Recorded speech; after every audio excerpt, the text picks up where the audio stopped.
السلام عليكم ورحمة الله وبركاته. أعوذ بالله من الشيطان الرجيم. بسم الله الرحمن الرحيم. الحمد لله رب العالمين والصلاة والسلام على سيد المرسلين وعلى آله وصحبه أجمعين. بعد.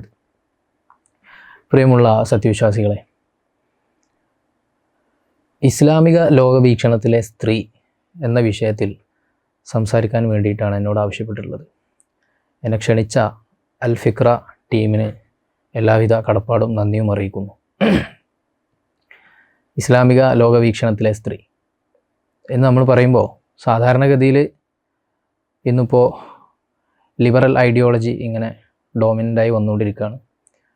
Liberal ഐഡിയോളജിയും ഇസ്ലാമിൻ്റെ ഐഡിയോളജിയും തമ്മിൽ ചില പൊരുത്തങ്ങളും നടന്നുകൊണ്ടിരിക്കുന്നു. ആളുകൾ അതിനെക്കുറിച്ച് സംസാരിക്കുന്നു. മനുഷ്യാവകാശം, സ്വാതന്ത്ര്യം, സ്ത്രീയുടെ അവകാശങ്ങൾ, സ്ത്രീക്കുമേൽ മുസ്ലിം പുരുഷൻ സ്ത്രീക്കുമേൽ ആധിപത്യം ചെലുത്തുന്നതിനെ കുറിച്ചിട്ടുള്ള വിഷയങ്ങൾ, അങ്ങനെ ഒരുപാട് ചർച്ചകൾ നടന്നുകൊണ്ടിരിക്കുന്നൊരു സമയം. യഥാർത്ഥത്തിൽ അധികാരം എന്ന ഒരു ആശയത്തെ കേന്ദ്രീകരിച്ചുകൊണ്ടാണ് കൂടുതൽ ചർച്ചകളും വന്നുകൊണ്ടിരിക്കുന്നത്. കൊളോണിയൽ ഫെമിനിസ്റ്റുകളാണെങ്കിലും പോസ്റ്റ് കൊളോണിയൽ ഫെമിനിസ്റ്റുകളാണെങ്കിലും ഒക്കെ ഇതുമായി ബന്ധപ്പെടുത്തിയിട്ടുള്ള സംസാരങ്ങളാണ് നടത്തിക്കൊണ്ടിരിക്കുന്നത്. ഒരുപാട് ചർച്ചകൾ നമ്മൾ കേട്ടുകൊണ്ടിരിക്കുന്നു. പ്രധാനമായും സൂറത്തു നിസായിലെ അർ-റിജാലു ഖവ്വാമൂന അലൻ നിസാ എന്ന സൂക്തം കേന്ദ്രീകരിച്ചുകൊണ്ട് പുരുഷന്മാർ സ്ത്രീകൾക്കുമേൽ നിയന്ത്രണാധികാരമുള്ളവരാണ് എന്നുള്ളൊരു പ്രയോഗം വിശുദ്ധ ഖുർആൻ നടത്തുന്നു. സൂറത്തു നിസായിലെ 34-ാമത്തെ ആയത്തിൽ ബിമാ ഫദ്ദലല്ലാഹു ബഅദഹും അലാ ബഅദിൻ വബിമാ അൻഫഖു മിൻ അംവാലിഹിം എന്ന് പറഞ്ഞ് ആ ആയത്ത് അങ്ങോട്ട് പൂർത്തിയാവും. ഏതായാലും എന്താണ് ഈ ഖവ്വാമൂൻ, എന്താണ് ഈ ഖിവാമ, എന്തുകൊണ്ടാണ് പുരുഷന് അധികാരം അള്ളാഹു സ്ത്രീക്ക് മുകളിൽ കൊടുക്കുന്നത്? അത് അധികാരമാണോ? അത് സാധാരണ വ്യവഹരിക്കപ്പെടുന്ന രീതിയിലുള്ള അധികാരമാണോ എന്നുള്ള വളരെ പ്രധാനപ്പെട്ടൊരു വിഷയത്തിലേക്കാണ് നാം ഇന്ന് ശ്രദ്ധ ഊന്നിക്കൊണ്ടിരിക്കുന്നത്. ഏതായാലും ഇസ്ലാമിക ലോകവീക്ഷണത്തിലെ സ്ത്രീ എന്ന് നമ്മൾ ആദ്യമായി പറയുമ്പോൾ ഇസ്ലാമിക ലോകവീക്ഷണത്തിൻ്റെ ഏറ്റവും അടിസ്ഥാനപരമായൊരു സ്വഭാവം ഇസ്ലാം കുടുംബജീവിതത്തെ പ്രോത്സാഹിപ്പിക്കുന്നു എന്നുള്ളതാണ്. കുടുംബജീവിതത്തെ വളരെ പ്രധാനമായി കാണുകയും കുടുംബജീവിതം നിലനിർത്താൻ മനുഷ്യനോട് ആവശ്യപ്പെടുകയും ചെയ്യുന്നു എന്നുള്ളതാണ്. നമുക്ക് ഹദീസിലൊക്കെ കാണാൻ പറ്റും, ഇദാ ഖറജ സലാസത്തുൻ ഫി സഫർ ഫൽയുഅമ്മിറു അഹദഹും. 3 പേര് യാത്ര പോവുകയാണെങ്കിൽ അതിലൊരാളെ അമീറായി നിശ്ചയിച്ചു കൊള്ളട്ടെ. ലീഡർഷിപ്പ് നിങ്ങൾ കൂട്ടമായി നിൽക്കുമ്പോൾ, കൂട്ടമായൊരു മിഷന് വേണ്ടി തയ്യാറെടുക്കുമ്പോൾ, നിങ്ങൾ കൂട്ടമായി എന്തെങ്കിലും ജീവിത വ്യവഹാരങ്ങളുമായി ബന്ധപ്പെട്ട എന്തെങ്കിലും കളക്റ്റീവായിട്ട് ചെയ്യുകയാണെങ്കിൽ നിങ്ങളുടെ കൂട്ടത്തിൽ ഒരു ലീഡർ ഉണ്ടാവട്ടെ എന്നുള്ളൊരു സന്ദേശമാണ് റസൂലുള്ളാഹി സ്വല്ലല്ലാഹു അലൈഹി വസല്ലം തങ്ങൾ ഇതിലൂടെ നമുക്ക് തരുന്നത്. യഥാർത്ഥത്തിൽ ഫാമിലിയുടെ ഒരു കൺസെപ്റ്റും അതുതന്നെയാണ്. ഫാമിലിയുടെ അടിസ്ഥാനപരമായ തത്വവും അതുതന്നെയാണ്. കുടുംബം എന്നുള്ള ഒരു വ്യവസ്ഥ, അതിൽ നിങ്ങൾ പരസ്പരം സഹകരണത്തോടെ ലീഡറായിട്ട് ഒരാൾ നിലനിന്ന് കൊള്ളട്ടെ എന്നുള്ളൊരു ആശയമാണ് വിശുദ്ധ ഖുർആൻ അർ-റിജാലു ഖവ്വാമൂൻ എന്നതിലൂടെ നൽകുന്നത്. യഥാർത്ഥത്തിൽ ലിബറൽ വേൾഡ് വ്യൂ എടുത്തു നോക്കുമ്പോൾ ഇസ്ലാമിക ലോകവീക്ഷണത്തിൻ്റെ അപരസ്ഥാനത്ത് നിൽക്കുന്നു എന്ന് നമ്മൾ മനസ്സിലാക്കുന്ന മറ്റു പല ലോകവീക്ഷണങ്ങളും എടുത്തു നോക്കുമ്പോൾ അതിലേറ്റവും പ്രധാനമായി ഇന്ന് നമ്മൾ ചർച്ച ചെയ്യുന്ന ലിബറൽ വേൾഡ് വ്യൂ, ഉദാരവാദം, അതിൻ്റെ ഒരു ലോകവീക്ഷണം എടുത്തു നോക്കുമ്പോൾ തീർച്ചയായിട്ടും ഫാമിലി അതിൽ ഇമ്പോർട്ടൻ്റ് അല്ല. ഫാമിലിക്ക് പുറത്ത് ലൈംഗിക വീഴ്ചയാവാം, കുടുംബത്തിന് പുറത്തേക്കുള്ള മറ്റു പലതരത്തിലുള്ള ബന്ധങ്ങളുമാവാം. കുടുംബത്തെ നിലനിർത്തണം എന്നുള്ളത് അതിൽ പ്രധാനപ്പെട്ട ഒരു ആവശ്യമായിട്ട് അവർ ഉന്നയിക്കുന്നില്ല. കുടുംബം സ്ത്രീയെ അടിച്ചമർത്താനുള്ള ഒരു ടൂളാണ്, ഉപകരണമാണ്, അല്ലെങ്കിൽ ഒരു അധീശ വ്യവസ്ഥയാണ് എന്നാണ് കുടുംബത്തെക്കുറിച്ച് സാധാരണ ഈ ലിബറൽ ലോകവീക്ഷണത്തിൽ പറയുന്നത്.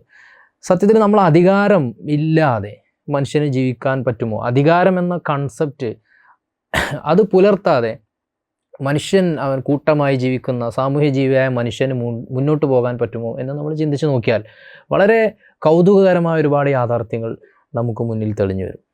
ഇപ്പോൾ മനുഷ്യൻ എന്തുകൊണ്ട് ഭരണകൂടങ്ങളെ പുലർത്തുന്നു? ഇപ്പോൾ നമ്മൾ സ്വാതന്ത്ര്യത്തെക്കുറിച്ച് സജീവമായിട്ട് വാദിക്കുന്നുണ്ട്, എനിക്ക് സ്വാതന്ത്ര്യം വേണം. പക്ഷേ മനുഷ്യൻ എന്ത് ചെയ്തിട്ടുണ്ട്? എനിക്ക് ഒരു 10% എൻ്റെ സ്വാതന്ത്ര്യം എനിക്ക് വേണ്ട, അത് നേതാക്കൾ എടുത്തുകൊള്ളട്ടെ, രാഷ്ട്രീയ നേതാക്കൾ എടുത്തുകൊള്ളട്ടെ. പകരം രാഷ്ട്രീയ നേതാക്കൾ ഞങ്ങളെ സംരക്ഷിക്കണം, രാഷ്ട്രീയ നേതാക്കൾ ഞങ്ങൾക്ക് ഇവിടെ നീതി നിലനിൽക്കുന്നുണ്ടോ, മറ്റു ക്രമസമാധാന പ്രശ്നങ്ങളുണ്ടോ എന്നുള്ളതൊക്കെ ഈ പൊളിറ്റിക്കൽ ലീഡേഴ്സ്, രാഷ്ട്രീയ നേതാക്കന്മാർ വിലയിരുത്തുകയും അതിനനുസരിച്ച് വ്യവസ്ഥയെ മുന്നോട്ട് കൊണ്ടുപോവുകയും ചെയ്യണം. അങ്ങനെ ആകുമ്പോൾ ഞങ്ങൾ നിയന്ത്രിക്കാനുള്ള അധികാരം നിങ്ങൾക്ക് തരാം എന്ന് പറഞ്ഞിട്ടുള്ള ഒരു സോഷ്യൽ കോൺട്രാക്റ്റ് സാഹചര്യത്തിലേക്ക്, സാമൂഹികമായൊരു നീക്കുപോക്കിലേക്ക് മനുഷ്യ സമൂഹം പണ്ട് മുതലേ എത്തിയിട്ടുണ്ട്. പൊളിറ്റിക്കൽ തിയറി കൈകാര്യം ചെയ്യുന്ന, രാഷ്ട്രീയമായ സിദ്ധാന്തങ്ങൾ കൈകാര്യം ചെയ്യുന്ന ആളുകളൊക്കെ, റൂസോയെ പോലെ, തോമസ് ഹോബ്സിനെ പോലെയുള്ള ആളുകളൊക്കെ ഈ സോഷ്യൽ കോൺട്രാക്റ്റ് തിയറിയാണ് മനുഷ്യൻ ഗവൺമെൻറ്റുകൾ രൂപീകരിക്കാൻ മുന്നോട്ട് വന്നതിനെ കുറിച്ചിട്ടുള്ള സിദ്ധാന്തമായിട്ട് അവർ അവതരിപ്പിക്കുന്നത്. സോക്രട്ടീസിൻ്റെ കാലത്ത് തന്നെ അതിനെക്കുറിച്ച് സംസാരങ്ങൾ ഉണ്ടായിട്ടുണ്ട്. എന്തായാലും ഞാൻ പറഞ്ഞു വരുന്നത്, മനുഷ്യൻ ചില ആളുകളെ തങ്ങളെ ഭരിക്കാൻ വേണ്ടി ഏൽപ്പിക്കുന്നു. എന്തിനു വേണ്ടി? എന്തിനാണ് മനുഷ്യനെ തന്നെ തങ്ങളെ ഭരിക്കാൻ വേണ്ടി ഏൽപ്പിക്കുന്നത്? വ്യവസ്ഥ നിലനിൽക്കാൻ വേണ്ടിയാണ്, ഒരു ലീഡർ ഉണ്ടാവാൻ വേണ്ടിയാണ്. അപ്പോൾ ഈ ലീഡർ കുടുംബത്തിൽ ഉണ്ടാവണം എന്നാണ് വിശുദ്ധ ഖുർആൻ ആവശ്യപ്പെടുന്നത്. അതാണ് ഇതിൻ്റെ അകക്കാമ്പ്. ഖവ്വാമൂൻ എന്ന വിശുദ്ധ ഖുർആൻ്റെ ആ പ്രയോഗം, അതിൻ്റെ അകക്കാമ്പ് അതാണ്. അങ്ങനെ ലീഡർ ഉണ്ടായിട്ടില്ലെങ്കിൽ ഓർഡർ ഉണ്ടാവുകയില്ല, വ്യവസ്ഥ ഉണ്ടായിട്ടില്ല, ലീഡർഷിപ്പ് നേതൃത്വം ഉണ്ടായിട്ടില്ലെങ്കിൽ വ്യവസ്ഥ ഉണ്ടാവുകയില്ല. വ്യവസ്ഥ നിലനിർത്താൻ ചില അധികാരങ്ങൾ ആവശ്യമാണ് എന്നുള്ളത് മനുഷ്യ സമൂഹം ഒന്നടങ്കം അംഗീകരിച്ചു കഴിഞ്ഞതിൻ്റെ സാക്ഷ്യമാണ് ഇന്ന് ലോകത്ത് നിലനിൽക്കുന്ന ഗവൺമെൻറ്റുകൾ, ഇത്രയും കാലങ്ങളായിട്ട് ലോകത്ത് നിലനിൽക്കുന്ന ഗവൺമെൻറ്റുകൾ.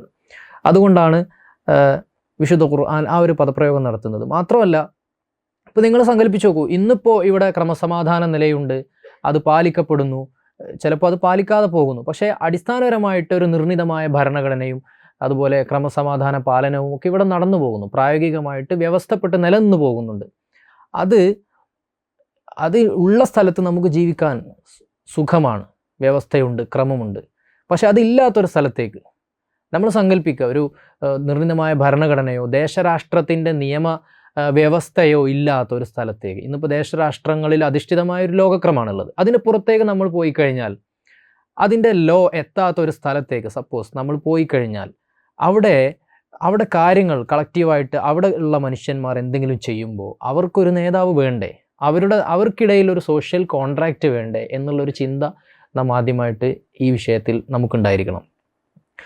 മാത്രമല്ല, ഇസ്ലാം അവതരിച്ചത് ദേശരാഷ്ട്രത്തിൽ അധിഷ്ഠിതമായ അല്ലെങ്കിൽ ഗവൺമെൻറ് തീർച്ചയായിട്ടും ഉണ്ടാവും എന്ന് തീർച്ചപ്പെടുത്താൻ പറ്റുന്ന ഒരു ലോകക്രമത്തിലേക്ക് മാത്രമല്ല.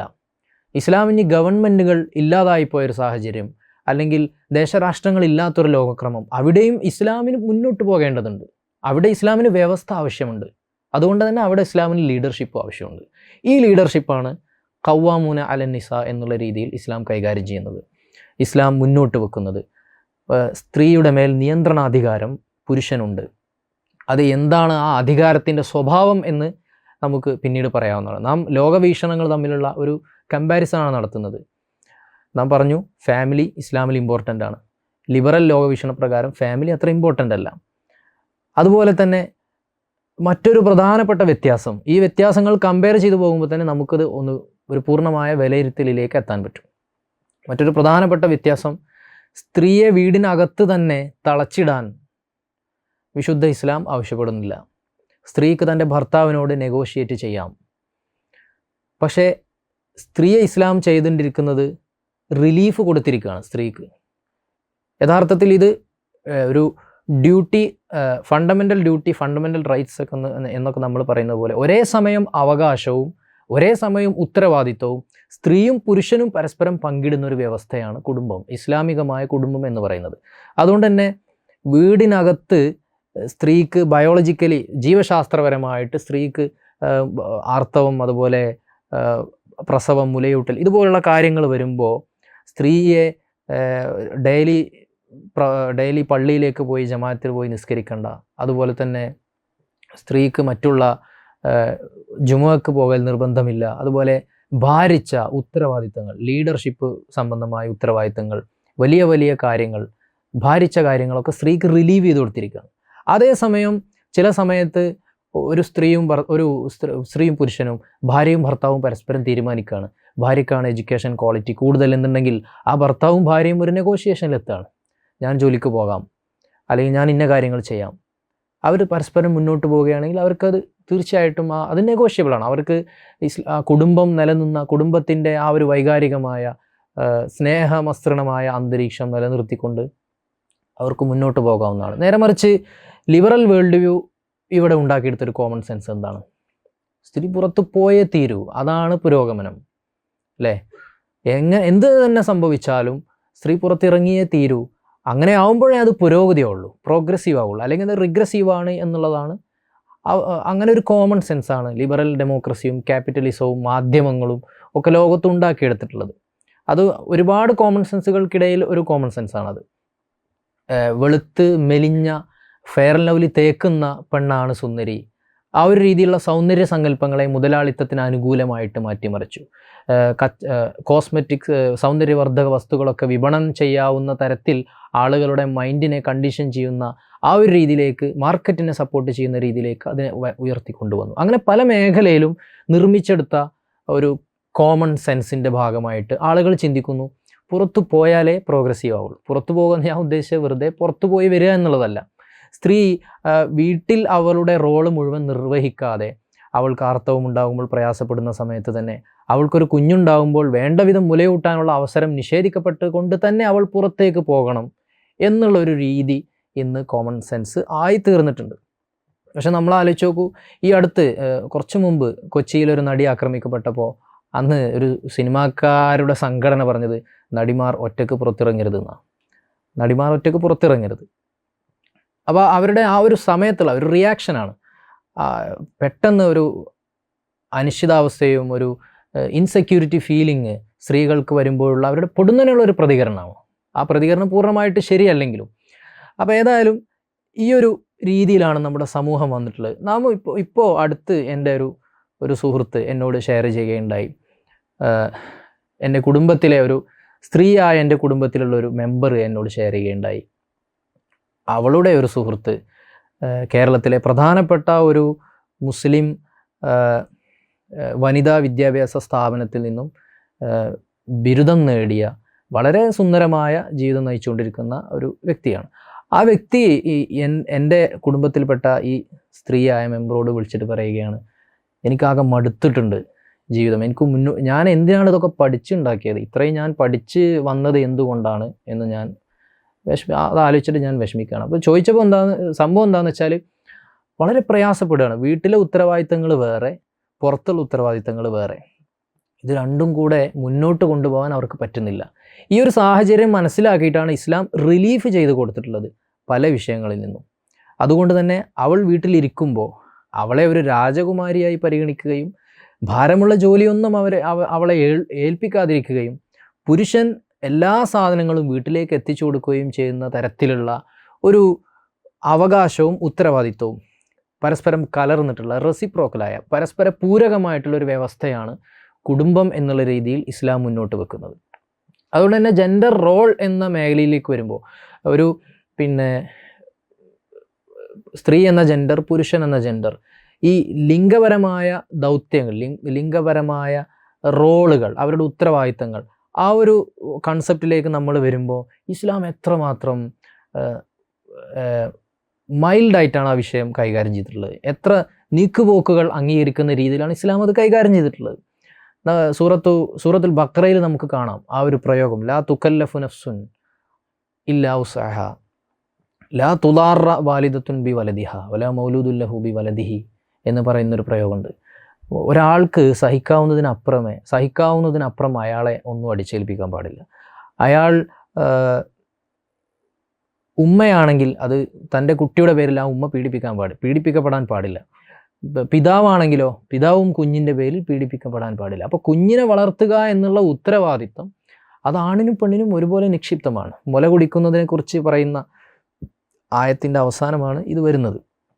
അപ്പോൾ കുഞ്ഞിന് മുലയൂട്ടുന്ന വിഷയത്തിലുള്ള ഒരു വിശുദ്ധ ഖുർആൻ്റെ ഒരു തത്വമാണ് ഇവിടെ പറയുന്നത്. അപ്പോൾ ബാക്കിയുള്ള വിഷയങ്ങളിൽ നിങ്ങൾ ആലോചിച്ച് നോക്കും. സാധാരണഗതിയിൽ ഇസ്ലാമിക ലോകവീക്ഷണത്തിൽ വരുമ്പോൾ സ്ത്രീക്ക് വീടിനകത്ത് ക്ലീൻ ചെയ്യൽ നിർബന്ധമുണ്ടോ? ഇല്ല. വീട് വൃത്തിയാക്കണമെന്ന് സ്ത്രീക്ക് നിർബന്ധമല്ല. ഭർത്താവിൻ്റെ വസ്ത്രങ്ങൾ അലക്കണമെന്ന് സ്ത്രീക്ക് നിർബന്ധമല്ല. കുട്ടികളുടെ വസ്ത്രം അലക്കണമെന്ന് സ്ത്രീക്ക് നിർബന്ധമല്ല. ഇതൊന്നും സ്ത്രീക്ക് നിർബന്ധമല്ല.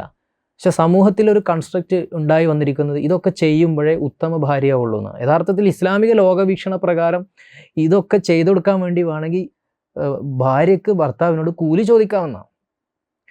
അപ്പോൾ നിങ്ങൾ ആലോചിച്ച് നോക്കൂ, ഒരു മാസ്കുലിനിസം, ഒരു 1-2 നൂറ്റാണ്ട് കഴിഞ്ഞിട്ട് ഒരു മാസ്കുലിനിസം വരികയാണ്, ഒരു പുരുഷവാദം. ഇന്നിപ്പോൾ സ്ത്രീവാദമാണ്. പുരുഷനെ ഒരു ശത്രുവിനെ പോലെ അപരസ്ഥാനത്ത് നിർത്തിക്കൊണ്ടുള്ള ഒരു സ്ത്രീവാദമാണ് ഇന്ന് വികസിച്ച് വന്നിരിക്കുന്നത്. ഇനി ഒരു പുരുഷവാദം വന്നാൽ അപ്പോഴും ഇസ്ലാമായിരിക്കും പ്രതി. കാരണം ഇവൾക്കൊന്നും ചെയ്യാനില്ല, കാര്യമായി ഒന്നും ചെയ്യാനില്ല. ഇവളുടെ ബയോളജിക്കൽ മായ പരിമിതികൾ പരിഗണിച്ചുകൊണ്ട് ചില കാര്യങ്ങൾ റിലീഫ് ചെയ്തു കൊടുത്തു. അതുകൊണ്ട് തന്നെ പുരുഷന് അവളുടെ ജീവിത സന്ധാരണത്തിന് ആവശ്യമുള്ള കാര്യങ്ങൾ എത്തിച്ചു കൊടുക്കാനുള്ള ഉത്തരവാദിത്വവും അധികാരവും പുരുഷന് നൽകി. ഇനി അധികാരത്തെക്കുറിച്ച് നമുക്ക് പറയാം. അതിൻ്റെ തൊട്ട് മുമ്പ് കുറച്ച് കാര്യങ്ങളും കൂടി പറഞ്ഞുകൊണ്ട് നമുക്ക് അതിലേക്ക് കടക്കാം. ഇസ്ലാമിക ലോകവീക്ഷണ പ്രകാരമുള്ള സെക്ഷുവാലിറ്റി, ലൈംഗികതയും ലിബറൽ വേൾഡ് വ്യൂ പ്രകാരമുള്ള ലൈംഗികതയും തമ്മിലുള്ളൊരു വ്യത്യാസം നമ്മൾ ആലോചിച്ച് നോക്കണം. ഇസ്ലാമിൽ ഭാര്യ എന്നല്ല, ഭാര്യ ഭരിക്കപ്പെടുന്നവളും ഭർത്താവ് ഭരിക്കുന്നവനുമാണ്. ആ ഒരു അർത്ഥത്തിലല്ല ഇസ്ലാം അധികാരത്തെ അവിടെ കാണുന്നത്. ഇസ്ലാം അതിനെ കാണുന്നത് സൗജത്ത് എന്നുള്ള രീതിയിലാണ്, ഇണയും തുണയുമാണ്. അത്രമേൽ സ്നേഹം മുൻനിർത്തി മാത്രമാണ് അവർ തമ്മിൽ ഇടപെടേണ്ടത്. ഏതുപോലെ നമ്മൾ അടിമയെക്കുറിച്ചൊക്കെ പറയും. ഇസ്ലാമിൽ അടിമയുമായി ലൈംഗിക ബന്ധത്തിൽ ഏർപ്പെടാം. അത് പെട്ടെന്ന് കേട്ടാൽ നമ്മൾ എന്ത് വിചാരിക്കും? ഓ, അടിമയെ ഭോഗിക്കാം. അടിമ എന്ന് പറഞ്ഞാൽ ആരാ? ഞാൻ എന്തും ചെയ്യും, അത് സഹിച്ചു കൊള്ളണം, അതാണ് അടിമ. അത് വെസ്റ്റേൺ വേൾഡ് വ്യൂ പ്രകാരമുള്ള അടിമ. ഇസ്ലാമിൻ്റെ വേൾഡ് വ്യൂ പ്രകാരമുള്ള അടിമ എന്താ? യുദ്ധത്തിൽ പിടിക്കപ്പെടുന്ന ആളുകളാണ്. മുസ്ലിങ്ങൾ അന്ന് യുദ്ധത്തിൽ പിടിച്ചിട്ടില്ലായിരുന്നുവെങ്കിൽ മുസ്ലിങ്ങൾക്കൊരു ബാർഗെയിനിങ് ഫോഴ്സ് ആകാൻ പറ്റുമായിരുന്നില്ല. ആർക്കും മുസ്ലിങ്ങളോട് യുദ്ധം ചെയ്യാം, കാരണം മുസ്ലിങ്ങൾ ആരെയും തടവിലാക്കൂല. മുസ്ലിങ്ങളെ എത്രയും തടവിലാക്കാം എന്നുള്ളൊരു സാഹചര്യം വരും. അത്രമേൽ യുദ്ധങ്ങൾ നടക്കുന്ന കാലഘട്ടമായിരുന്നു നബി സല്ലല്ലാഹു അലൈഹി വസല്ലം തങ്ങളുടെ കാലഘട്ടം. അതുകൊണ്ട് തന്നെ മുസ്ലിങ്ങൾക്ക് ശത്രുക്കളെ, യുദ്ധത്തിന് വരുന്ന ആളുകളെ, നേർക്കുനേർ യുദ്ധത്തിന് വരുന്ന ആളുകളെ അടിമയായി പിടിക്കേണ്ടി വന്നു. അവരെ പാർപ്പിക്കാനുള്ള ഒരു സിസ്റ്റമാറ്റിക് ആയിട്ടുള്ള ഒരു ജയിൽ സമ്പ്രദായമൊന്നും നിലനിർത്തി കൊണ്ടുപോകാവുന്ന ഒരു സാമൂഹിക സാഹചര്യമായിരുന്നില്ല.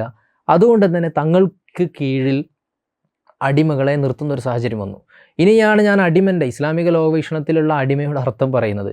നിങ്ങൾ തിന്നുന്നത് അവർക്കും കൊടുക്കണം, നിങ്ങൾ ധരിക്കുന്നത് അവർക്കും കൊടുക്കണം, അവരോട് നല്ല രീതിയിൽ വർത്തിക്കണം, അവരെ സുഹൃത്തുക്കളെ പോലെ കാണണം എന്നൊക്കെ വിശുദ്ധ ഹദീസിൽ നമുക്ക് കാണാൻ പറ്റും. ഇപ്പം എന്താണ് അടിമ? അടിമ എന്ന് പറഞ്ഞാൽ എന്താണ്?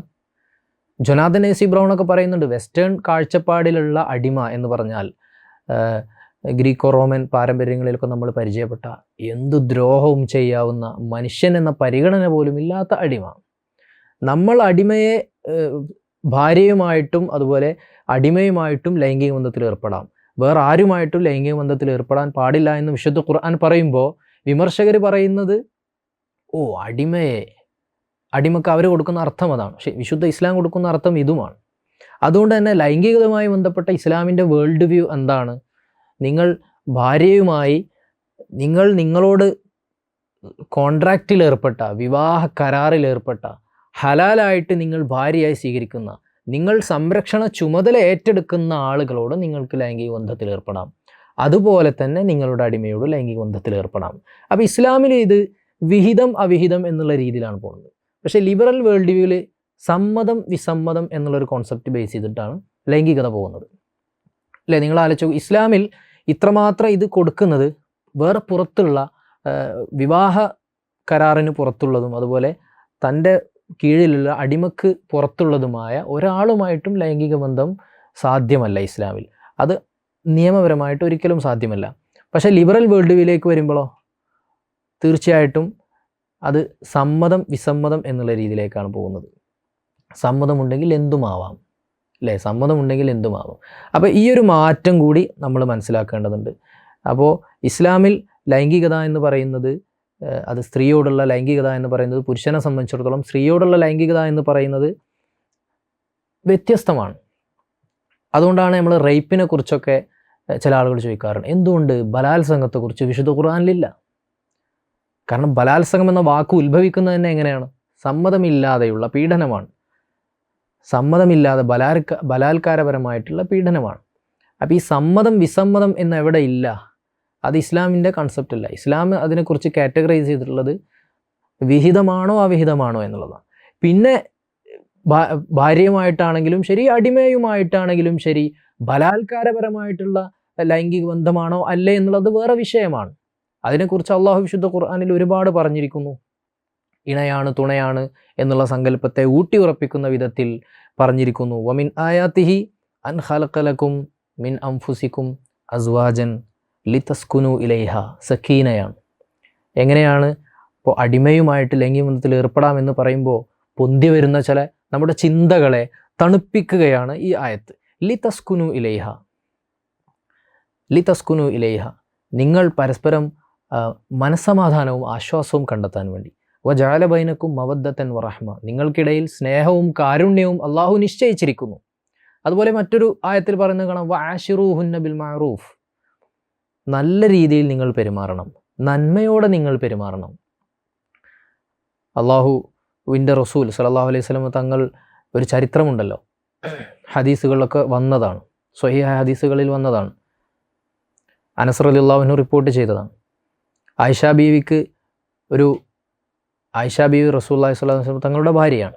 മറ്റൊരു ഭാര്യ നബി മുഖാന്തരം കൊടുക്കാൻ വേണ്ടി എന്തോ ഭക്ഷണ പദാർത്ഥം ആയിഷ ബീവിക്ക് കൊടുക്കുകയാണ്, എത്തിച്ചു കൊടുക്കുകയാണ്.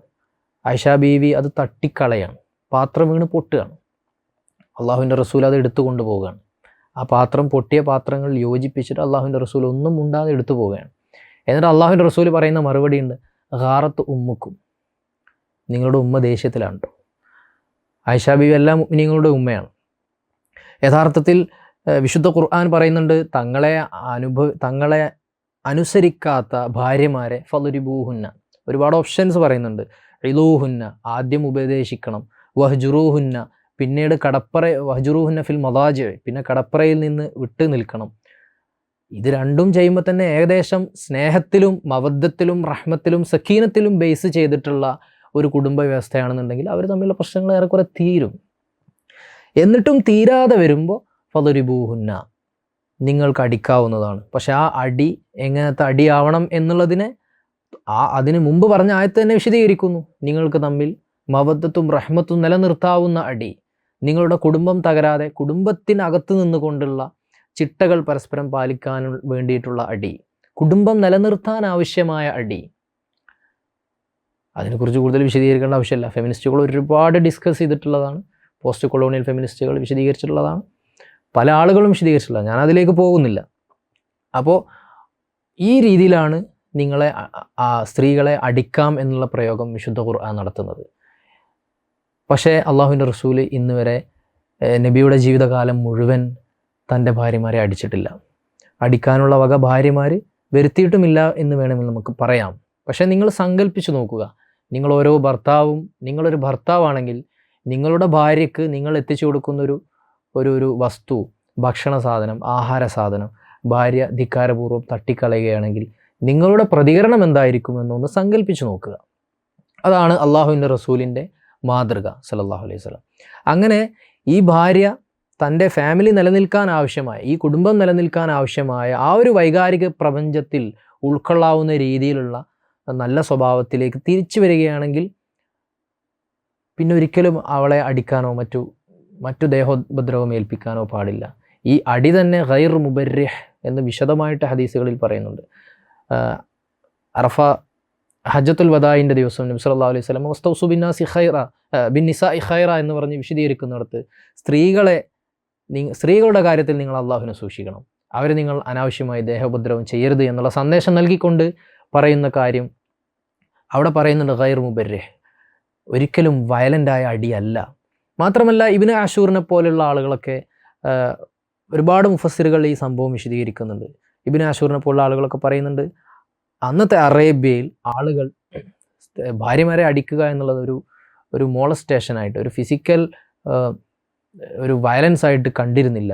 അതുകൊണ്ട് അന്നത്തെ അറേബ്യയിലോടുള്ളൊരു അഭിസംബോധനയാണത്. ഇന്ന് അങ്ങനെ കണ്ടു തുടങ്ങിയൊരു കാലമാണെങ്കിൽ ഇന്ന് അടിക്കുന്നതിൽ സാങ്കത്യവുമില്ല, നിയമപരമായ സാധുതയുമില്ല എന്നൊക്കെ തൻ്റെ തഹ്രീർ തൻവീർ എന്ന തഫ്സീറിൽ ഇബ്നു ആഷൂറൊക്കെ പറയുന്നത് കാണാം. അങ്ങനെ ഒരുപാട് വിശദീകരണങ്ങൾ ഈ വിഷയത്തിലുണ്ട്. അടിസ്ഥാനപരമായി നമ്മൾ മനസ്സിലാക്കേണ്ടത് ഇത് ദേഹോപദ്രവം ഏൽപ്പിക്കാനുള്ള ലൈസൻസ് അല്ല എന്നുള്ളതിന് അള്ളാഹുവിൻ്റെ റസൂലിൻ്റെ ജീവിതം തെളിവാണ്. അപ്പോൾ ഇനി നമ്മൾ അടിമയുമായുള്ള ലൈംഗികതയും ഭാര്യയുമായിട്ടുള്ള ലൈംഗികതയും ആ വിഷയത്തിലേക്കൊന്ന് വന്നു നോക്കുമ്പോൾ നമുക്കത് മനസ്സിലാവും. ആരെയും ദേഹോപദ്രവം ഏൽപ്പിക്കാനുള്ള, അനാവശ്യമായ ദേഹോപദ്രവം ഏൽപ്പിക്കാനുള്ള ചാൻസ് ഇല്ല. മഅറൂഫാണ്, നന്മയോടെ പെരുമാറണം, ക്ഷമയോടെയും സ്നേഹത്തോടെയും കാരുണ്യത്തോടെയും പെരുമാറണം എന്നുള്ളൊരു സന്ദേശമാണ് നൽകുന്നത്. അതുകൊണ്ട് തന്നെ അതിൽ കൂടുതൽ വിശദീകരണം ആവശ്യമില്ല എന്ന് തോന്നുന്നു. അപ്പോൾ അധികാരത്തിൻ്റെ ഒരു രീതി, അധികാരം പ്രയോഗിക്കുന്നതിൻ്റെ രീതി നമ്മൾ മനസ്സിലാക്കി കഴിഞ്ഞു. അടിയെക്കുറിച്ച് നമ്മൾ പറഞ്ഞു കഴിഞ്ഞു. യഥാർത്ഥത്തിൽ ഇസ്ലാമിൻ്റെ വേൾഡ് വ്യൂവും അതുപോലെ ലിബറൽ വേൾഡ് വ്യൂവും തമ്മിലുള്ള അധികാരത്തെക്കുറിച്ചുള്ള സങ്കല്പം എങ്ങനെയാണ് വ്യത്യാസപ്പെടുന്നത്? അധികാരം യഥാർത്ഥത്തിൽ ഇസ്ലാമിൽ ഈ ദൈവബോധത്തിൽ അധിഷ്ഠിതമാണ്. മഹാനായ അബൂദർ റളിയല്ലാഹു അൻഹു ഒരിക്കൽ അള്ളാഹുവിൻ്റെ റസൂലിനോട് ചോദിച്ചു, അള്ളാഹുവിൻ്റെ റസൂലെ, നിങ്ങൾ എന്നെ ചില നാടുകളിൽ ഗവർണറായിട്ട് പറഞ്ഞേക്കാത്ത എന്തുകൊണ്ടാണ്? അള്ളാഹുവിൻ്റെ റസൂൽ പറഞ്ഞു, ഇന്നഹാല അമാന യാ അബൂദറെ, നിങ്ങളതിന് യോജിക്കുന്ന ആളല്ല, ലീഡർഷിപ്പ് ക്വാളിറ്റി നിങ്ങൾക്ക് കുറവാണ്. ഇന്നഹാല അമാന, അതൊരു വിശ്വസിച്ചേൽപ്പിക്കപ്പെട്ട സ്വത്താണ്, അള്ളാഹു വിശ്വസിച്ചേൽപ്പിച്ച സ്വത്താണ് വിശ്വാസിയെ. ഇന്നഹ യൗമൽ ഖിയാമത്തി ഖിസ്യും വനദാമ, ഖിയാമത്ത് നാളിൽ നാളെ പരലോകത്ത് ചെല്ലുമ്പോൾ നിങ്ങൾക്കതൊരു വലിയൊരു ഭാരമായിരിക്കും. നിങ്ങളെ ചിലപ്പോൾ നിന്ദ്യതയിലേക്ക് അത് കൊണ്ടുപോയേക്കാം, ഖേദത്തിലേക്ക് അത് കൊണ്ടുപോയേക്കാം എന്ന് വിശദീകരിക്കുന്നുണ്ട്. എന്താണ് അധികാരത്തെക്കുറിച്ചുള്ള ഇസ്ലാമിൻ്റെ സങ്കല്പം?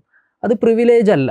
ലിബറൽ ലോകവീക്ഷണത്തിൽ അത് പ്രിവിലേജാണ്. അത് കിട്ടുന്നവർ പ്രിവിലേജ് ഉള്ളവരാണ്. അത് കിട്ടുന്നവർ ആരെയും എങ്ങനെയും ചൂഷണം ചെയ്യാം എന്നുള്ളൊരു സാഹചര്യമാണ് ഇവിടെ ഉള്ളത്.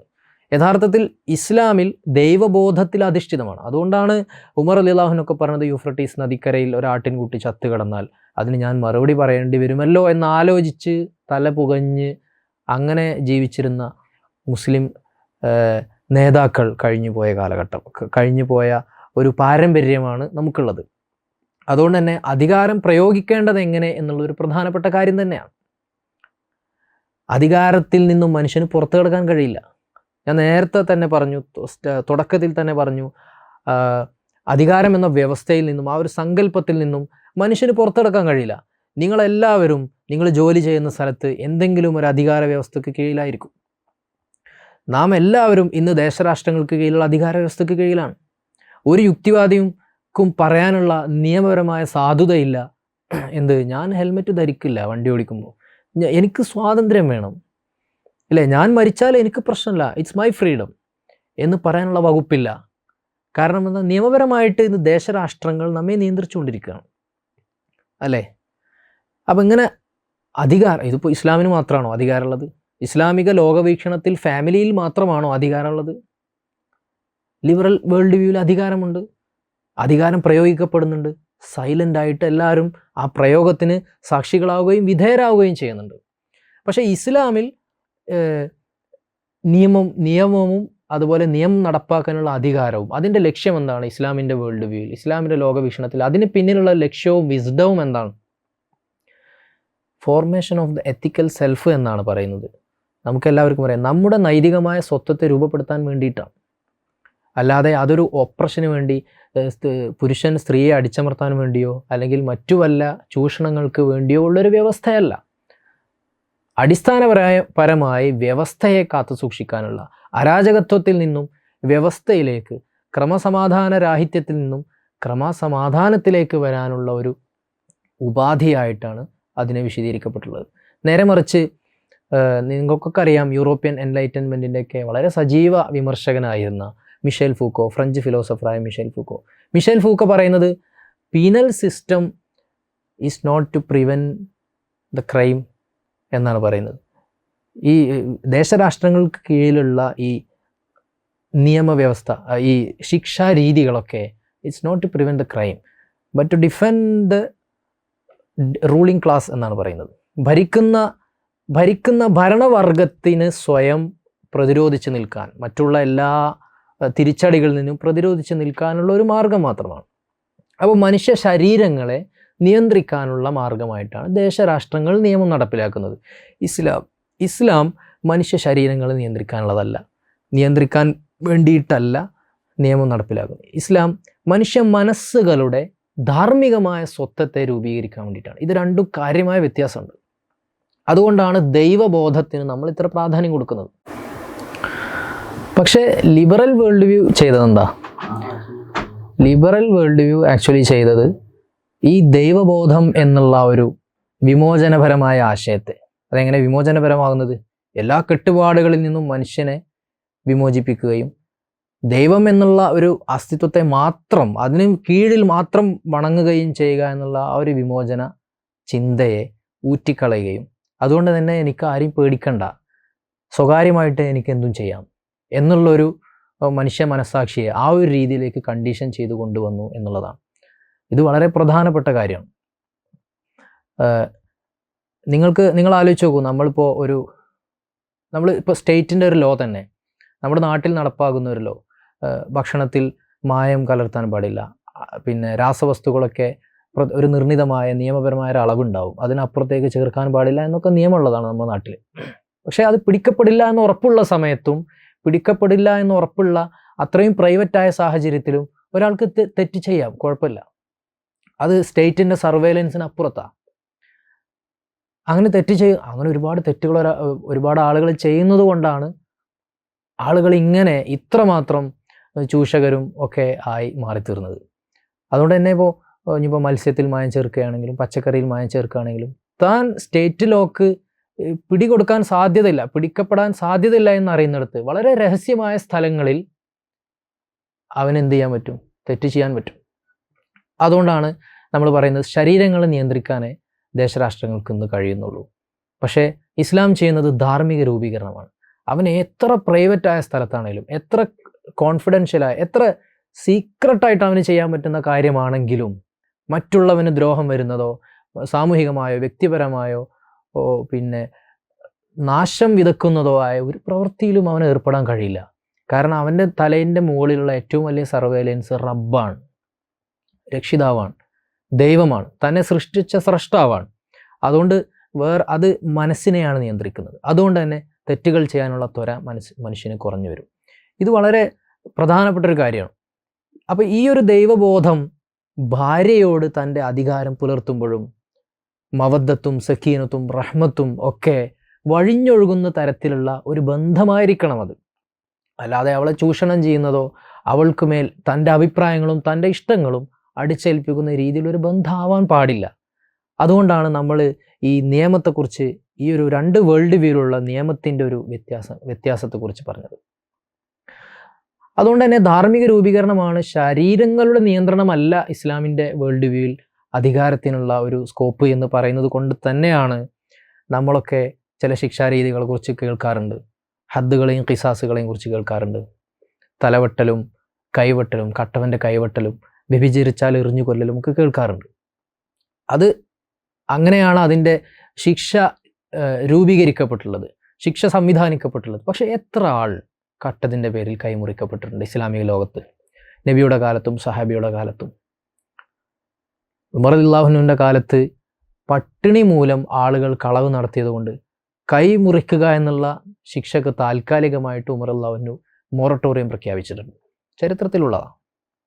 മഖാസിദു ശരിയ പോലുള്ള ഇസ്ലാമിൻ്റെ സോഷ്യോ എത്തിക്കൽ പ്രിൻസിപ്പിൾസിനെ കുറിച്ചൊക്കെ സംസാരിക്കുന്ന ആളുകൾ സ്ഥിരമായി പറയാനുള്ളതാണ്. അൽ ഉസൂലുൽ ഉമരിയ എന്നുള്ള പ്രത്യേക കാറ്റഗറി തന്നെ, ഒരു പഠന വിഷയം തന്നെയാണത്. അപ്പോൾ ഈ ധാർമ്മിക രൂപീകരണം ലക്ഷ്യമായതുകൊണ്ടാണ് നമുക്കൊന്നും അങ്ങനെ ഒരു ശിക്ഷ അങ്ങനെ ഇസ്ലാമിലുണ്ടെങ്കിലും ഇസ്ലാമിൽ ലിബറൽ വേൾഡ് വ്യൂയിലുള്ള പോലെ നാഷൻ സ്റ്റേറ്റ്, മോഡേൺ സെക്കുലർ സ്റ്റേറ്റിൻ്റെ കീഴിലുള്ളത് പോലുള്ള സർവൈലൻസ് ഇല്ല, ഭൗതികമായ സർവൈലൻസ് ഇല്ല. അതുകൊണ്ട് തന്നെ വ്യഭിചരിച്ചു എന്ന് ഒരാൾ പറഞ്ഞു വരുമ്പോൾ അത്രമേൽ നേർക്കുനേർ ആ ആക്ട് കണ്ട ആൾക്ക് മാത്രം, അയാൾ രണ്ട് സാക്ഷി നിന്നാൽ മാത്രമേ ആ ശിക്ഷ നടപ്പാവുന്നുള്ളൂ. പക്ഷേ ലിബറൽ വേൾഡ് വ്യൂയിലേക്ക് വരുമ്പോൾ ശിക്ഷകളൊക്കെ ഇസ്ലാമിനെ പോലെ ഭയങ്കര വധശിക്ഷയൊന്നുമില്ല, എറിഞ്ഞു കൊല്ലുന്ന ശിക്ഷയില്ല എന്നൊക്കെ പറയുന്ന ആളുകൾ ഭയങ്കരമായ സർവൈലൻസ് ആണ്. അപ്പോൾ ഇത് തമ്മിലുള്ള വ്യത്യാസം നമ്മൾ മനസ്സിലാക്കണം. അല്ലെങ്കിൽ ഇസ്ലാം വളരെ അപരിഷ്കൃതവും ക്രൂരവുമായിട്ട് നമുക്ക് ഫീൽ ചെയ്യും. ഇസ്ലാമിൽ ഇതുപോലുള്ള സർവൈലൻസ് ഇല്ല.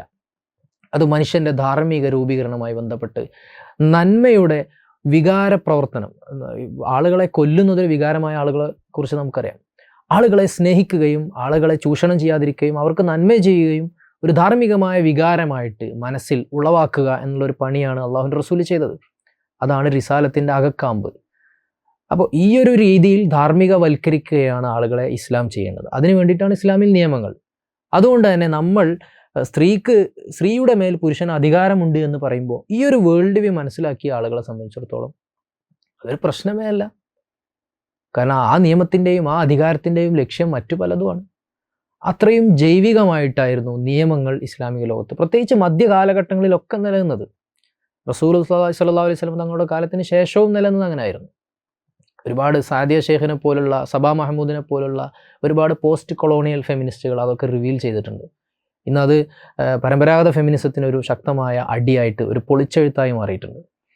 സബാ മഹമൂദ് ഈജിപ്തിലെ പാറ്റി മൂവ്മെൻറ്റിൻ്റെ അടുത്തൊക്കെ പോയിട്ട് അവരോട് ചോദിച്ചു, അവരെക്കുറിച്ച് എത്നോഗ്രഫിക്കൽ സ്റ്റഡി നടത്തി. അവർ ബുർക്ക ധരിക്കുന്നതും അവർ ഔറത്ത് മറക്കുന്നതും ആരും ഒപ്രസ് ചെയ്തിട്ടില്ല. അവരുടെ എത്തിക്കൽ സെൽഫിനെ രൂപീകരിക്കാൻ വേണ്ടിയിട്ട് ചെയ്യുകയാണ് എന്ന് അവർ പുറത്തു കൊണ്ടുവന്നു. അങ്ങനെ ഒരുപാട് ആളുകൾ, കാതറിൻ ബുള്ളോക്കിനെ പോലുള്ള ആളുകൾ ഹിജാബിനെ കുറിച്ച് ഒരു പുസ്തകം എഴുതിയിട്ട് അവരത് വിശദീകരിച്ചിട്ടുണ്ട്. ഞാൻ പറഞ്ഞത് വളരെ എംപിരിക്കലായ സ്റ്റഡി ഈ വിഷയത്തിൽ നടന്നിട്ടുണ്ട് എന്നുള്ളതാണ്. അപ്പോൾ മധ്യകാലത്തൊക്കെ ഇത്തരം നിയമങ്ങൾ നടപ്പിലാക്കുന്ന സമയത്ത് സ്ത്രീകൾ പ്രത്യേകം കോടതിയിലേക്ക് കയറി ചെല്ലുകയും അവരുടെ അവകാശങ്ങൾ അവർ ചോദിച്ചു വാങ്ങുന്ന തരത്തിൽ അവർ മുന്നോട്ട് പോയിരുന്നു. ഇസ്ലാമിക ലോകത്ത് മധ്യകാലഘട്ടത്തിലൊക്കെ നിയമം എന്ന് പറയുന്നത് സ്റ്റേറ്റിന് പണം കൊടുത്ത് വാങ്ങുന്ന ഒരു സാധനമായിരുന്നില്ല. ഇന്നിപ്പോൾ നിയമം അതാണ്, സ്റ്റേറ്റാണ് നിയമം നടപ്പാക്കുന്നത്. ആ നിയമത്തിൻ്റെ ഭാഗമാകാൻ, ആ നിയമപരമായിട്ട് നമുക്ക് അവകാശങ്ങൾ നേടാനും മറ്റും നമുക്ക് പണം കൊടുത്ത് വക്കീലന്മാരൊക്കെ ഏർപ്പെടുന്ന ഒരു രീതിയാണ്. അത് മുകളിൽ നിന്ന് അടിയിലേക്ക് ഇറങ്ങി വരുന്ന ഒരു സ്വഭാവമാണ് സെക്കുലർ നിയമങ്ങൾക്കുള്ളത്. പക്ഷേ ഇസ്ലാമിക നിയമങ്ങളുടെ ഒരു സ്വഭാവം അതിൻ്റെ അടിത്തട്ടിൽ നിന്നും മുകളിലേക്ക് പോവുകയായിരുന്നു. ഒരു നാട്ടിൽ ഒരു മുഫ്തി ഇന്നത് പറഞ്ഞിട്ടുണ്ട്, ഇന്ന നാട്ടിൽ എല്ലാ മുഫ്തികളും ഇങ്ങനെയാണ് പറയുന്നത് എന്ന അടിത്തട്ടിലുള്ള ആ ഒരു ജൈവികമായ യാഥാർത്ഥ്യം ഇസ്ലാമിക ലോകത്തെ അധികാരികൾക്ക് ഭാരമായി മാറുകയായിരുന്നു. ഭാരം എന്ന് പറഞ്ഞാൽ അത് പരിഗണിക്കേണ്ട ഉത്തരവാദിത്വം അവർക്ക് വരികയായിരുന്നു.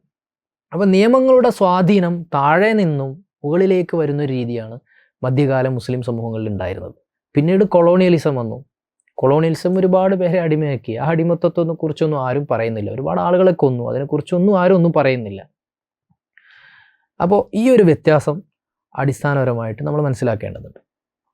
പിന്നെ മറ്റൊരു അത് സംബന്ധമായ മറ്റൊരു വിഷയത്തിലേക്ക് വരുമ്പോൾ, അധികാരത്തിൻ്റെ ഈ സ്ത്രീയുടെ മേലുള്ള അധികാരം പുരുഷന് ചില അവകാശങ്ങൾ നൽകുന്നു, സ്ത്രീക്ക് ചില അവകാശങ്ങൾ ഉണ്ടാകുന്നു, അതേസമയം പുരുഷനും ചില അവകാശങ്ങൾ ഉണ്ടാകുന്നു. ഇതിലേറ്റവും പ്രധാനപ്പെട്ടൊരു കാര്യമാണ്, ഇപ്പോൾ നമ്മുടെ നാട്ടിൽ, എൻ്റെ നാട്ടിൽ ഒരു കുടുംബശ്രീ യോഗത്തിൽ സംഭവിച്ച കാര്യമാണ്. നിങ്ങൾക്കൊക്കെ അങ്ങനെ അനുഭവങ്ങൾ ഉണ്ടായിട്ടുണ്ടാവാം. അങ്ങനെ ആളുകൾ കൂടിയിരിക്കുമ്പോൾ എല്ലാ മതക്കാരും ഉണ്ട്. അപ്പോൾ ഒരു മതവിശ്വാസിയായ ആൾ പറഞ്ഞു, ഇസ്ലാമിൽ വല്യുപ്പ മരിച്ചാൽ പേരക്കുട്ടിക്ക് സ്വത്ത് ഉണ്ടാവില്ല.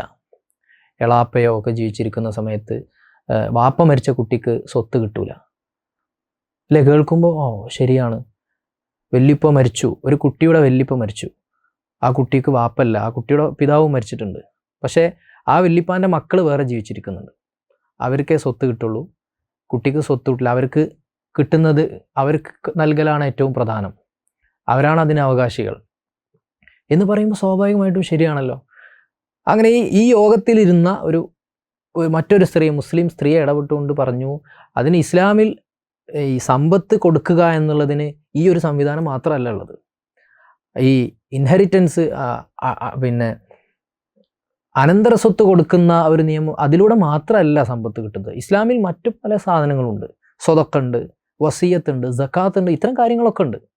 അപ്പോൾ ആ സ്ത്രീ ഇസ്ലാമിൻ്റെ വേൾഡ് വ്യൂവിനെ ഉൾക്കൊണ്ടിട്ടുണ്ട്. ഇസ്ലാമിൻ്റെ വേൾഡ് വ്യൂ എന്ന് പറഞ്ഞാൽ ഏതെങ്കിലും ഒരു സാധനം നമ്മൾ ചെറിപ്പിക്ക് ഇത് പുറത്തേക്ക് എടുത്തിട്ട് അതിനെക്കുറിച്ച് ചർച്ച ചെയ്താൽ നമുക്കതിൻ്റെ പ്രോപ്പർ ഫങ്ഷനിങ് നമുക്ക് മനസ്സിലാക്കാൻ കഴിയില്ല. നേരെ മറിച്ച് ഇസ്ലാമിൻ്റെ അധ്യാപനങ്ങൾ മുഴുവൻ അതിൻ്റെ സാകല്യത്തിൽ മനസ്സിലാക്കണം, എല്ലാത്തിനെയും കൂടി മനസ്സിലാക്കണം. അപ്പോൾ അടിയന്തരാവസ്ഥയിൽ അവിടെ ഈ പറഞ്ഞ കേസിലുള്ള പ്രശ്നം എന്താണ്? ഈ പറഞ്ഞ കേസിൽ ഏറ്റവും പ്രധാനമായിട്ടും അടിയന്തരാവസ്ഥയിൽ അനന്തരാവകാശത്തിൽ ഉള്ള ഏറ്റവും പ്രധാനപ്പെട്ട പോയിന്റ് എന്താണ്? മരിച്ച ആളുടെ ഏറ്റവും അടുപ്പമുള്ള ആളാരാണോ അയാൾക്കാണ് ആദ്യമായിട്ട് സ്വത്ത് പോകുന്നത്.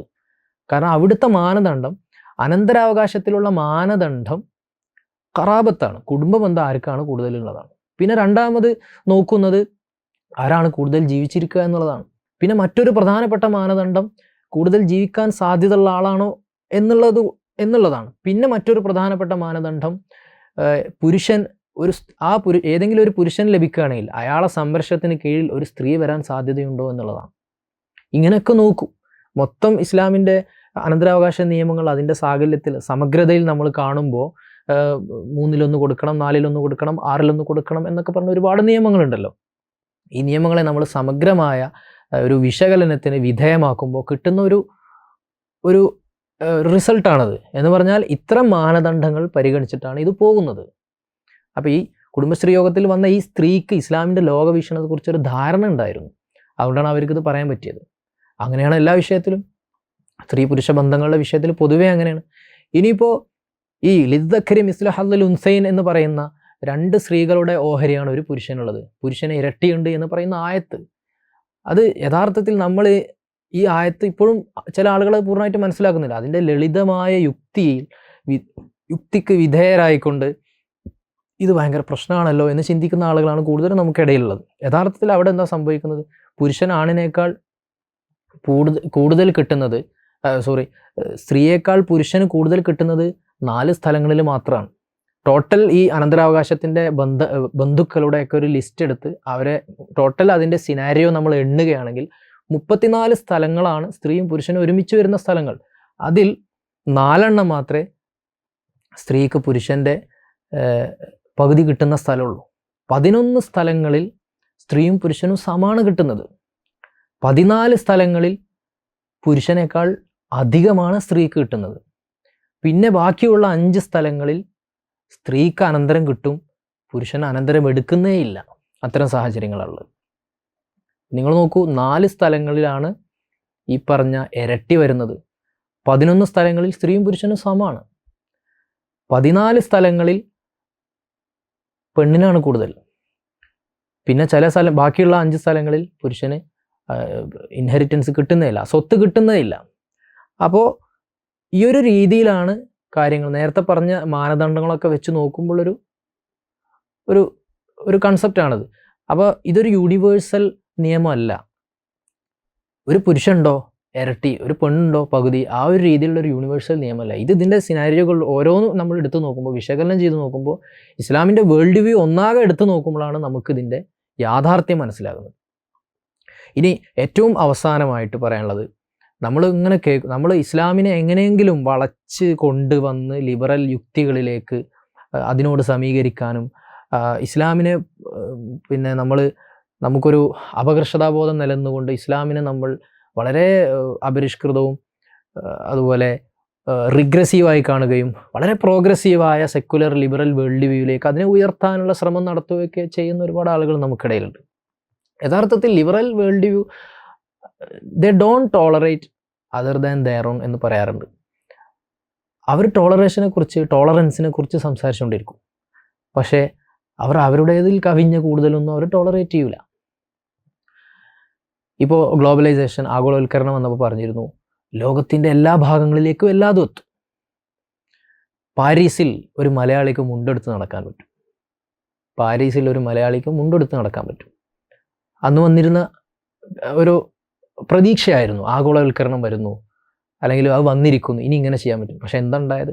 ആഗോളവൽക്കരണം ക്യാപിറ്റലിസത്തിൻ്റെ ഒരു പുതിയൊരു അധികാര പ്രയോഗമായിരുന്നു. അതിന് പകരം മക്ഡൊണാൾഡ്സ് ഇങ്ങോട്ട് വന്നു, KFC ഇങ്ങോട്ട് വന്നു, ചില്ലറ വ്യാപാരങ്ങളെ തകർത്തു. കുത്തകവൽക്കരണം ഇന്നിപ്പോൾ ഇന്ത്യയുടെ ഒരു പ്രശ്നം തന്നെ അതാണ്, നടന്നു. അപ്പോൾ ഈ രീതിയിലാണ് ലിബറൽ വേൾഡ് വ്യൂ. പല കാര്യങ്ങളും അങ്ങനെയാണ്. ഇപ്പോൾ മുസ്ലിം പുരുഷൻ്റെ ആധിപത്യത്തിൽ നിന്നും അധീശത്വത്തിൽ നിന്നും സ്ത്രീയെ മോചിപ്പിക്കാൻ വേണ്ടിയാണ് അഫ്ഗാനിൽ അധിനിവേശം നടത്തിയത് എന്നുള്ളതാണ് ജോർജ് ബുഷിൻ്റെ ഭാര്യ തട്ടിവിട്ടത്. പക്ഷെ നമ്മളൊന്ന് ഓർക്കണം, അഫ്ഗാനിസ്ഥാനിലെ ആ അമേരിക്കൻ അധിനിവേശത്തിൽ കൊല്ലപ്പെട്ടതിൽ 75% സ്ത്രീകളും കുട്ടികളാണ്. അതാരും അറിഞ്ഞില്ല, അതാരും നോട്ട് ചെയ്തില്ല. പകരം മലാല യൂസഫ്സായിയെ താലിബാൻ്റെ പിടുത്തത്തിൽ നിന്നും മോചിപ്പിച്ചു അമേരിക്ക, അല്ലേ? മാധ്യമങ്ങളൊക്കെ പുകഴ്ത്തി, എല്ലാവരും അത് വളരെ സ്തുത്യർഹമായ കാര്യമായിട്ടും നോബൽ സമ്മാനം കിട്ടലും, അങ്ങനെ ലിബറലിസത്തിൻ്റെ അല്ലെങ്കിൽ സെക്കുലറിസത്തിൻ്റെ, ഏത് സെക്കുലറിസം ഇത്രമേൽ വയലൻ്റായ, മുസ്ലിങ്ങളുടെ അവരെ ചോയ്സിന് വിട്ടുകൊടുക്കാത്ത ഇത്രമേൽ വയലൻ്റായ സെക്കുലറിസത്തിൻ്റെ ഒരു പോസ്റ്റർ ഗേളായിട്ട് ആര് മാറുന്നു? മലാല യൂസഫ്സായി മാറുന്നു. അപ്പോൾ ഈ ഒരു ഇരട്ടത്താപ്പ്, അടിസ്ഥാനപരമായി ഈ ഒരു ഇരട്ടത്താപ്പ് മനസ്സിലാക്കിയാലേ നമുക്ക് നമ്മുടെ വേൾഡ് വ്യൂവിനെ കുറിച്ചും അതിൻ്റെ നമ്മുടെ എന്ന് ഞാൻ പറയുന്നില്ല, ഇസ്ലാമിക വേൾഡ് വ്യൂവിനെ കുറിച്ചും അതുപോലെ അതല്ലാത്ത വേൾഡ് വ്യൂവിനെ കുറിച്ചുള്ളൊരു അത് തമ്മിലുള്ളൊരു വ്യത്യാസം മനസ്സിലാവുള്ളൂ. ഈ വ്യത്യാസം മനസ്സിലാക്കുന്നവർക്ക് മാത്രമേ ചിന്തയിൽ ഇത് സംബന്ധമായൊരു വെളിച്ചവും ക്ലാരിറ്റിയും കിട്ടുള്ളൂ. അപ്പോൾ വളരെ സജീവമായിട്ട് വിമർശനാത്മകമായിട്ട് ഇസ്ലാമിനെ കുറിച്ച് മാത്രമല്ല ചിന്തിക്കേണ്ടത്, ലോകത്തുള്ള എല്ലാ വേൾഡ് വ്യൂകളെക്കുറിച്ചും ചിന്തിക്കുന്നത് നല്ലതാണ് എന്ന് ഏറ്റവും അവസാനമായി പറഞ്ഞുകൊണ്ട് അള്ളാഹു നമ്മൾ പറഞ്ഞതും കേട്ടതും സ്വീകരിക്കട്ടെ എന്ന് പ്രാർത്ഥിച്ചുകൊണ്ട് ഞാൻ നിർത്തുകയാണ്. അസ്സലാമു അലൈക്കും വറഹ്മത്തുള്ളാഹി വബറകാതുഹു.